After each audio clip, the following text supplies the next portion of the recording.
what you think happening now? It is the Shifter Podcast on YouTube with Ting Tactics to say. Welcome everyone to the Shifter Podcast, where we interview the people around the shift. He's the founder of Portal to Ascension and a good friend of ours. Neil Gaur is with us today, and we're going to talk about Portal to Ascension and Glastonbury. Hi, Neil. Hey, brother. Good to be here with you. Great to see you. You're in Thailand right now, right? Yeah, been living here for a few months, loving it out here. Oh, beautiful. I'm going to meet you in Glastonbury. I'm excited. I received some messages. Some people already are in Glastonbury, which is kind of fun, exploring the landscape. This is a very, very special place to do this. What can you tell us about that? Yeah, for sure. Well, Glastonbury. So, I've been putting on events since 2008. I've done well over 1,000 live events. But when it comes to the event in Glastonbury, it's a very unique experience compared to anything else, because it's like a destination event, kind of like, having a wedding in your local church or going to the Maldives for a wedding. It's like the Maldives of conferences, and so people want to go there because it's like it's a vacation spot, one. But the reason why it's a vacation spot is because it's truly the metaphysical center of the whole of England, if not the whole of Europe.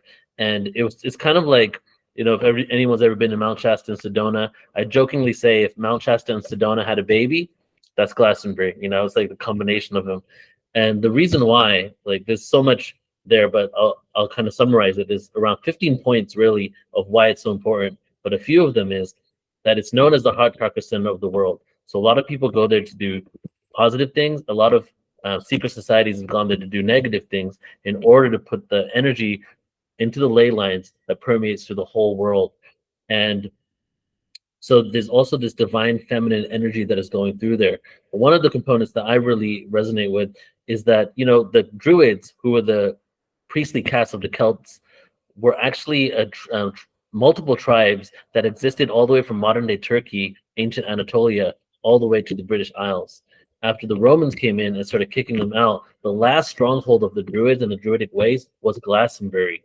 So they maintained, and when they were converted to Christianity, they maintained their ancient rituals, witchcraft, spiritualism in that area. So, and if you go there, you walk down the streets, the stores still represent that information. There's books all over around it. So it's really kind of, I would say, a library of ancient European mysticism before Christianity came in and kind of distorted things.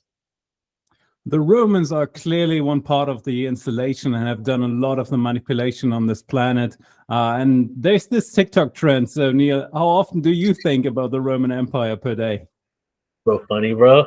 The Roman Empire actually is my favorite part of history. And I actually probably think about it every single day. And so much so that if there's any movie or show on the Romans, no matter how crappy the show is, I'll watch it just because I've watched everything. Yeah. Wow, I've had 10 lives as a Roman. In a plant medicine ceremony, I went to all my lives as a Roman. We actually talked about that before, and about the different lives that you have memories of. So do you think that you actually doing karma work with what you do with Portal to Ascension? Oh yeah, 100%. My one of my friends, my good friend Deborah Giusti, says, "Oh, you got some really good karmic points with this one." She said that about a lot of events, and there was I've actually had some regressions where I saw that I was also part of creating the system that currently exists on the planet now, the Matrix, the control system, which is also why I don't judge the darkness. I see the darkness as, for lack of a better term, a necessary evil to give us the constructs that we need to wake up. Because we have what we call amnesia. We don't remember our past lives. We don't remember our connection to the cosmos. We can speculate on it. We have to believe. We don't have a knowing, right? So the darkness is created in a way for us to be able to have remembrance and understand what we are. But the only way we can understand what we are is if when we experience the opposite of it, right? So I've had many regressions, and in a few of them, I've seen that I've actually been on the other side, creating some of the distortions, creating some of the delusions, and now I'm here on this planet helping correct it. I think you're doing a great job. So this is a time where a lot of the shifting is going on. I think this is more significant in time than the last thousands of years on Earth. We're heading towards a new Earth right now. What do you think? What is the next takes, and how important is it that people really focus on this time and do something about it?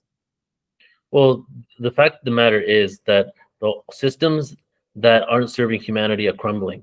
And the way I like to look at it is that, if you really think about what a human needs to survive on the planet, it's very basic things. We need food, water, and shelter, right? Pretty much.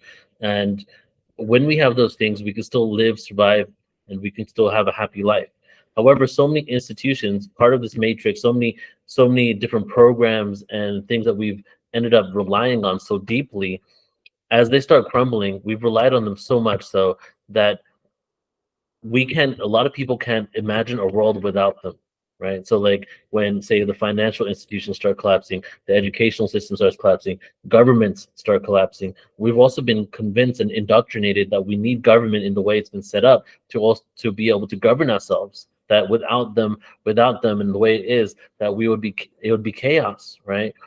And so there's a lot of fear, I feel, around the fact that we're seeing the systems crumble around us, and we're relying on it so much so that we don't imagine a world without it. Just like a lot of people can't imagine a world without their bank account, without doing the work that they do, right? So we need to reimagine ourselves. We need to realize that even if these things don't exist, we can still be human, and we can still have the basic needs to survive on this planet.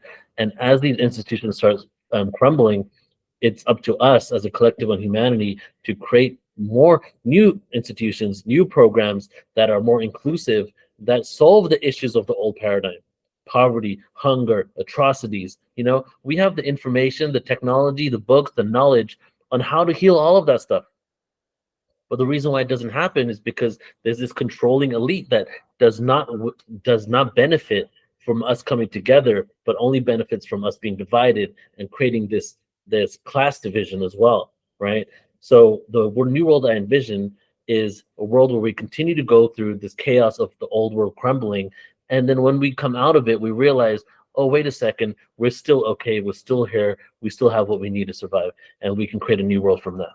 Cruising down the coast, feel the rhythm of the waves, golden haze, love within our days, amaze.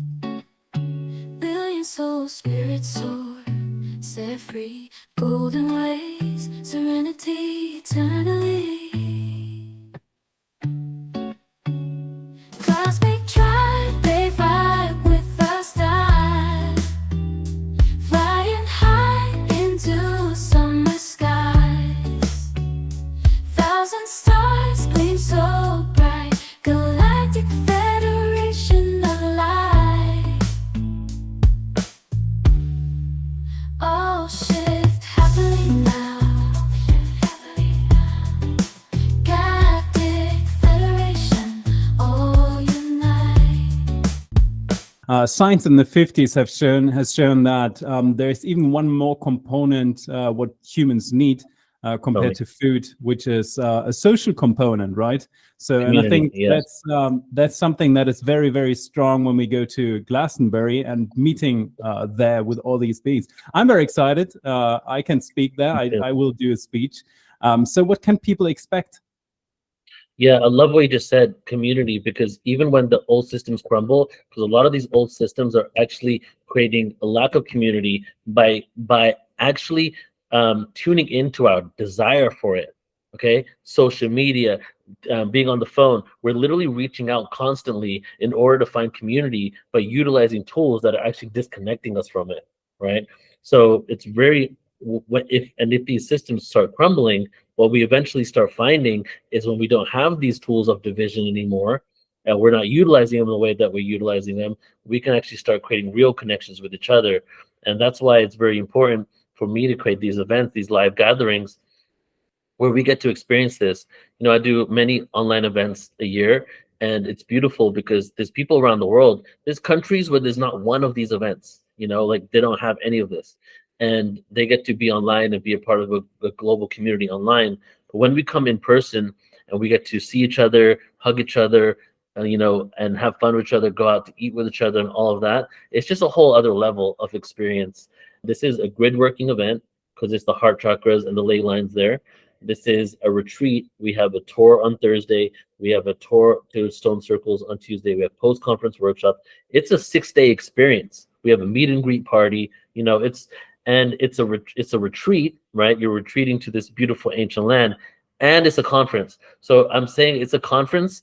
No, it's a grid working event under the disguise of a conference.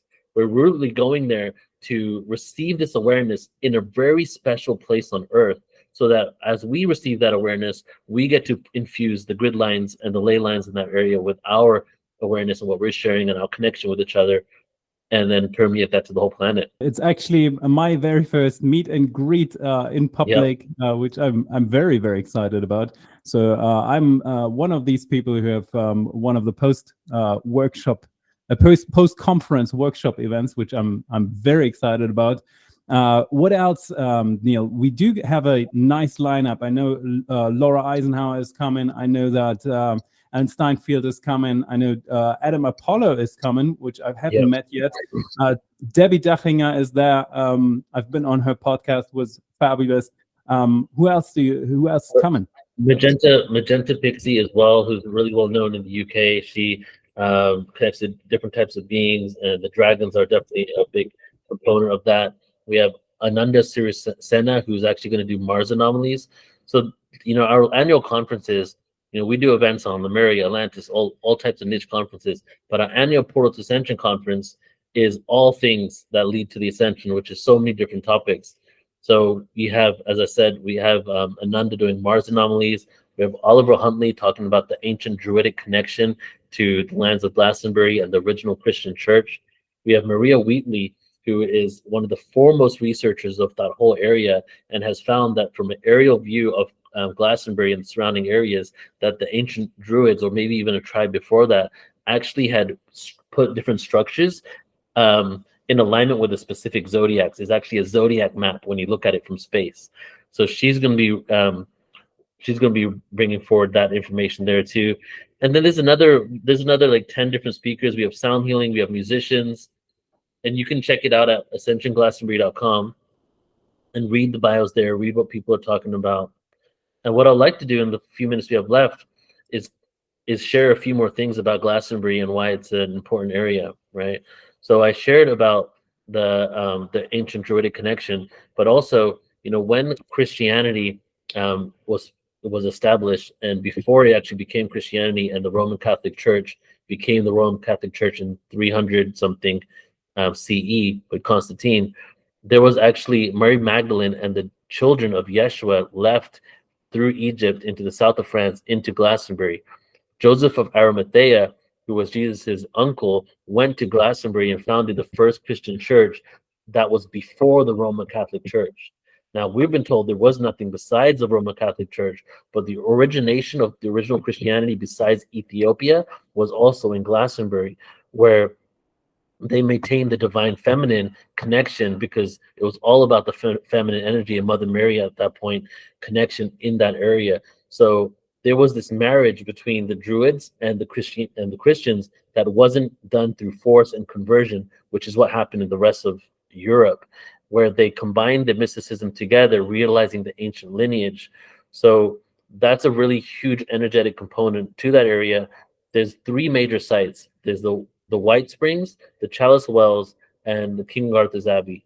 We're about 5 minutes, not even 5 minutes, we're 30 seconds walk from most of those, from where our conference is. And they're the most beautiful, majestic places that I've probably ever seen in my life, with water flowing through them that connects on different ley lines, with a heavy amount of copper coming into the water where it looks brown in this beautiful oasis area. And these specific spots were used by ancient priestess schools that would come here and do certain rites and rituals in pre-Christian times in order to tap into the energy of the land and the spirits and all that. So we're really doing this in a truly mystical, magical area. And the way we will start this whole conference is we're going to go up to the top of the hill where the major Druidic site was originally, and we're going to do a ceremony on Thursday paying respect and reverence to the ancient spirits of the land to even start the conference out. So it's truly going to be an amazing experience. And I'm happy to be part of that and to contribute to that, because I very much believe that this, and I think we see that all the time, that this is a very, very special time right now, unprecedented in the history of the last thousands of years on planet Earth.